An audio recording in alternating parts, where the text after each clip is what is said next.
Qui l'eût cru que Patrice Talon se verra dans un contexte de chercher à renouveler son second mandat après ce qu'il a dit à son investiture? Personne. Aussi, devons-nous poser la question de savoir pourquoi la plupart des chefs d'État africains souscrivent à un troisième mandat comme pour s'éterniser au pouvoir. À l'analyse, il faut reconnaître qu'il y a un problème que personne ne maîtrise. Il y a le problème des institutions, de la force des institutions. Or, nous le disons de façon bancale et littéraire, qu'il faut des institutions fortes et pas des hommes forts. C'est faux. Ce sont les hommes qui font les institutions.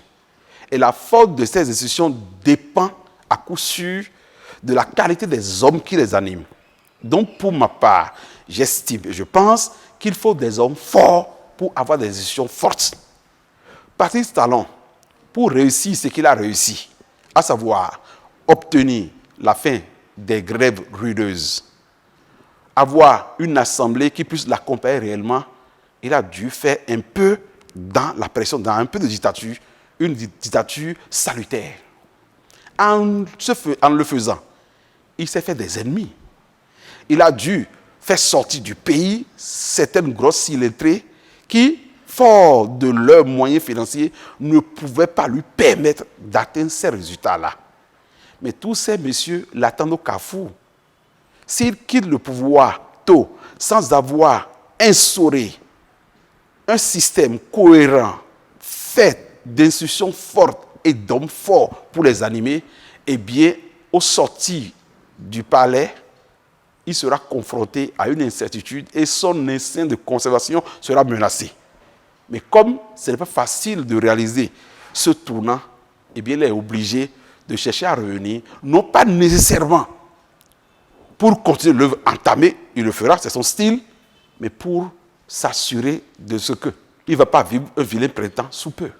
Mais 5 ans, c'est vite passé. Hein. Dans 5 ans encore, il sera confronté au même problème, à savoir que ses adversaires en griffe qui l'attendent au sortir du palais sont toujours là, costauds, bien forts et animés par l'envie de se venger.